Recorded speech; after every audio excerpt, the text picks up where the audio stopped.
అందరికీ నమస్కారం. రాష్ట్రానికి ప్రమాదం వచ్చేస్తున్న ఘోరమైన తుఫాన్.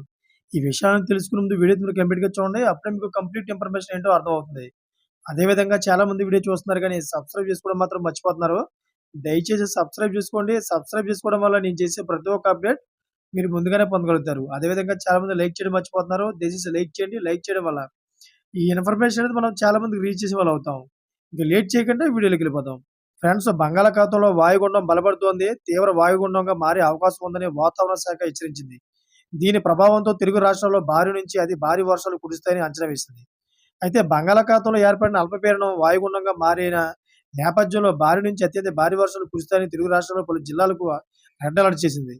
అయితే మరో 2 రోజుల పాటు వర్షాలు కురుస్తాయని వాతావరణ శాఖ అంచనా వేసింది. ఇప్పటికే భారీ వర్షాలు, వరదలతో అటు ఆంధ్రప్రదేశ్ ప్రభుత్వం, ఇటు తెలంగాణ ప్రభుత్వం అప్రమత్తమయ్యాయి.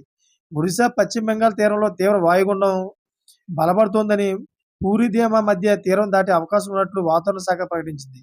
దాంతో వచ్చే 2 రోజుల్లో కోస్తాంధ్ర జిల్లాలో అతి భారీ వర్షాలు కురిసే అవకాశం ఉంది. ప్రధానంగా ఉత్తరాంధ్రలోని శ్రీకాకుళం, విజయనగరం, పార్వతీపురం, మన్యం, విశాఖపట్నం జిల్లాలకు రెడ్ అలర్ట్ జారీ అయింది. ఈ 4 జిల్లాల్లో అతి భారీ నుంచి అత్యంత భారీ వర్షాలు కురిసే అవకాశం ఉంది. చూసారా ఫ్రెండ్స్? లేటెస్ట్ అప్డేట్స్ కోసం ఛానెల్ సబ్స్క్రైబ్ చేసుకోండి. Thank for watching friends.